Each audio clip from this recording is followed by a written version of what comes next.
Imbas dari invasi Rusia ke Ukraina, bukan hanya dirasakan oleh dua negara yang berperang tersebut saja. Namun, dampak perperangan tersebut dirasakan juga oleh pemilik klub Chelsea, Roman Abramovich. Seperti yang kita ketahui bersama bahwa, Roman Abramovich adalah seorang yang berkebangsaan Rusia dan juga sahabat dekat dari Vladimir Putin, sehingga keadaan tersebut membuat klub yang dimiliki oleh Roman Abramovich, Chelsea terkena imbas dari perang tersebut. Dan berita terbaru, yang dikutip dari Tempo.co, pemerintah Inggris telah membekukan aset yang dimiliki oleh Roman Abramovich, Taipan asal Rusia, pada Kamis, tanggal 10 Maret tahun 2020.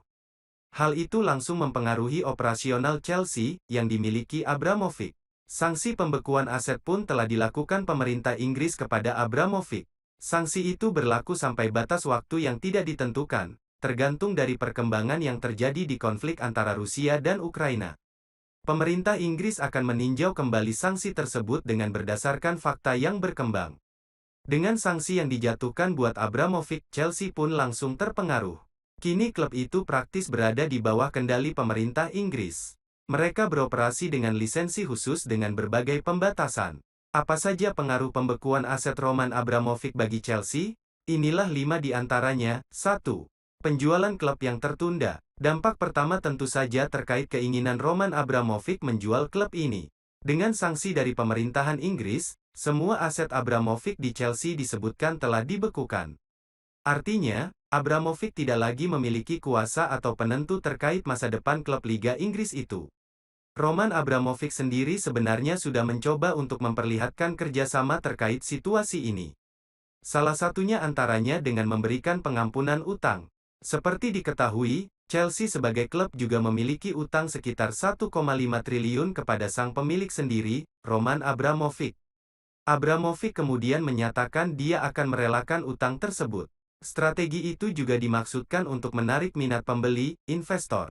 Namun, dengan sanksi saat ini, para calon pembeli tentu akan berpikir ulang lagi untuk membeli klub yang tengah sakit ini.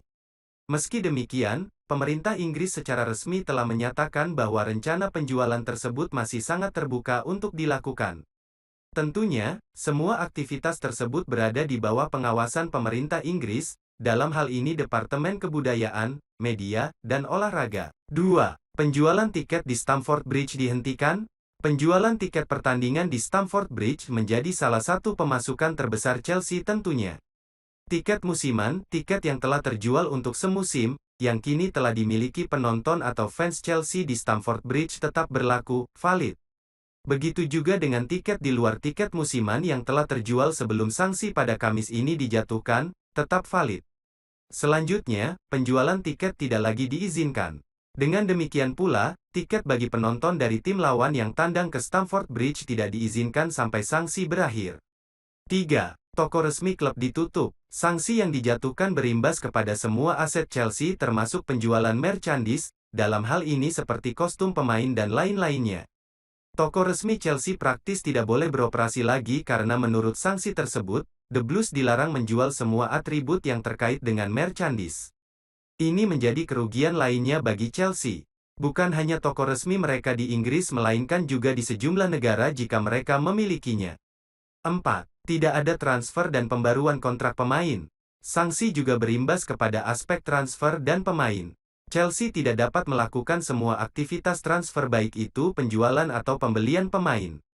Di sisi lain, mereka juga tidak boleh melakukan aktivitas terkait pembaruan kontrak pemain. Artinya, pemain bintang yang kontraknya akan segera berakhir di akhir musim ini seperti Antonio Rudiger, Andreas Christensen, atau Cesar Azpilicueta, dapat pergi di akhir musim ini dengan bebas transfer. Chelsea tidak lagi memiliki pilihan untuk mengajukan kontrak baru tentunya kepada mereka. 5. Pembatasan biaya laga tandang. Sanksi juga berimbas kepada biaya perjalanan klub untuk laga tandang. Disebutkan bahwa Chelsea tidak boleh menghabiskan lebih dari 20.000 pounds, sekitar 375 juta rupiah, dari akomodasi laga tandang. Laga tandang ini baik di ajang domestik maupun internasional. Situasi ini tentu membuat manajemen The Blues harus memikirkan lagi terkait biaya laga-laga tandang di ajang Liga Champions.